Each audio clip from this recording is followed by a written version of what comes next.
What's up, friends? Ike here. I hope you're all doing well. Just want to do some fragrance reviews. I'm in my car, and this is kind of a hint on what I'm going to be doing on my channel in the near future. I'm going to be incorporating some new kinds of videos. I like making my videos really quick because I think we all need a little less screen time, less cell phone, TV, and computers, and less screens, and we need a little bit more real life. Especially me. I spend way too much time on my cell phone. I have a new way of wearing fragrances. I used to wear a different fragrance every day, but now I've come to the conclusion that the best way to wear a fragrance is to just pick one bottle, make sure it's seasonally appropriate, and just wear that same fragrance until the bottle is gone.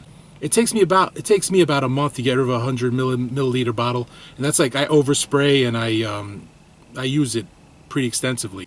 All right, I'm going to go through a bunch of these fragrances really quick because I respect your time. I love you guys. I respect your time, and I don't want to take up too much of your time. Let's start things off with a... Wait, I got to do... Hey, I lost my touch. I lost my touch. I got to do the thumbnail first. Here you go, thumbnail. Bam! There's a thumbnail. I'm going to start with the little bottles. Curve Black. Smells like a stereotypical 90s black cologne, but it only lasts about 15 minutes, so the point is mute. So I can't, I like the smell of it, but I don't like the cologne because it just goes away too quick. Curve Spark, I didn't like the smell of this one, but it did last a little bit longer, but the point is mute on that one too. This is one that I still got a little bit left in the bottom, little backwash. But this is Michael Jordan, Legend. This is a gourmandy, I want to say vanilla, chocolate, patchouli, lavender.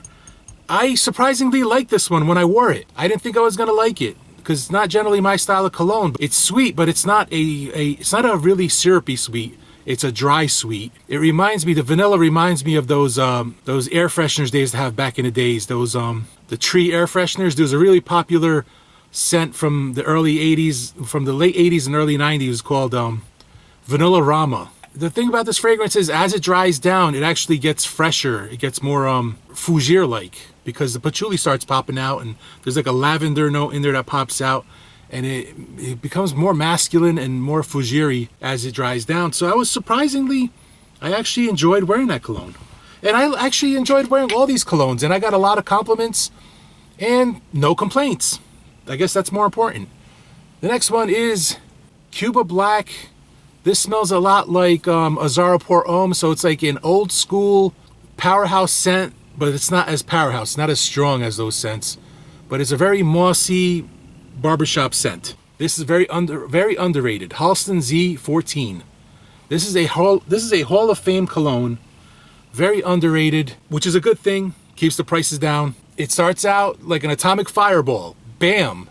Like it hits you like that candy, the atomic fireball, really that hot spicy candy. When it dries down, it starts smelling soapier and woodier. It's a masterpiece in my opinion.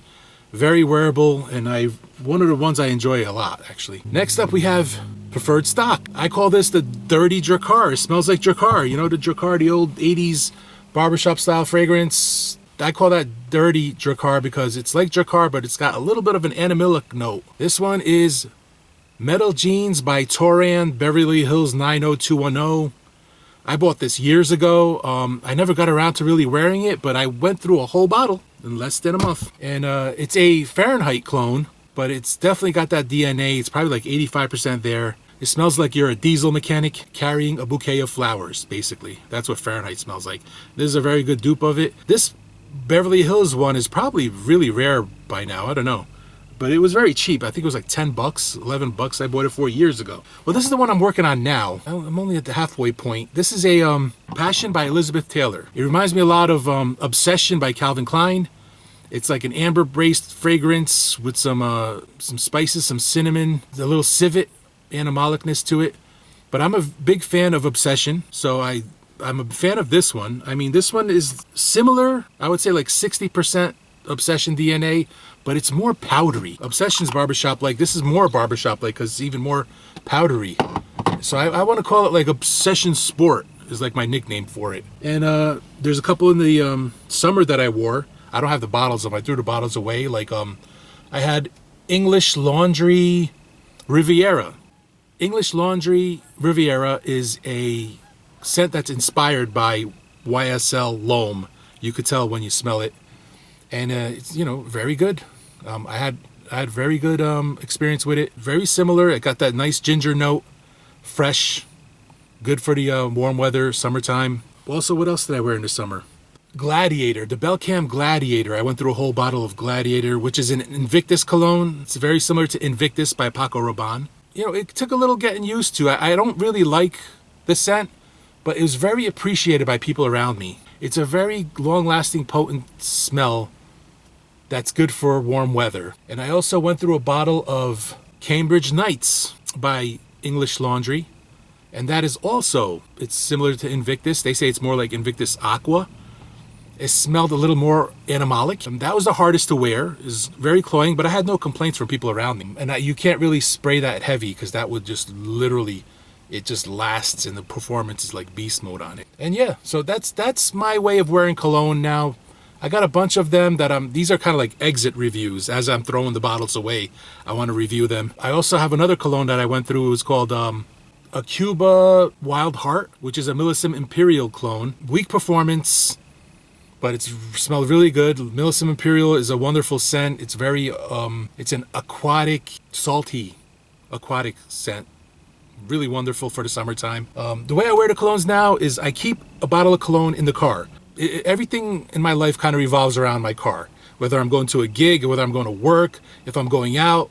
So I keep the bottle in the glove compartment in the car. I know a lot of you are saying, well, the car, the temperature and this and that. But look, I'm going through the bottle within a month. I don't know how much it's going to degrade in 1 month time. Lots of sprays, lots of respraying. So you never have issues with performance because, you have access to the bottle all the time. The way I suggest you do it is keep the bottle of cologne where it's the most accessible to you. Some of you might be at the office, at work. For some of you, it might be in your gym locker or your work locker. Or some of you might just be in your backpack. Just keep the cologne in close proximity of where you are. And that way you could always, you could always pick it up, respray. It's like there's practical reasons for wearing cologne this way. One reason is, you spray cologne, it gets on your shirt, it gets on your jacket. The next day you wear a different cologne. It's clashing with the cologne that you wore yesterday because you're wearing the same jacket and then, you start smelling like a French whore, like smell like 10 different colognes all at once. Another practical reason is like your living space smells like one consistent scent. You walk into your office and you smell the cologne that you're wearing that month. You go into your car and you smell the cologne that you're wearing for that month. And other people smell the same. So it's kind of like the fragrance consistent and you don't have a whole bunch of fragrance clashes going on. You do less laundry, especially in the wintertime. You should be able to wear your shirt, several times before you have to wash it. But if you're mixing up colognes, then if you wear one cologne and then your cologne's not matching the cologne you wore last time you wore the shirt, then it's a big mess. Let's make it a fragrance challenge for the whole community. Take one bottle, seasonally appropriate, one bottle, and just use that one bottle liberally until it's gone. And for me, it takes about a month to get rid of a 100 milliliter bottle of cologne. That's all I got. Thank you for watching, and I will smell you later.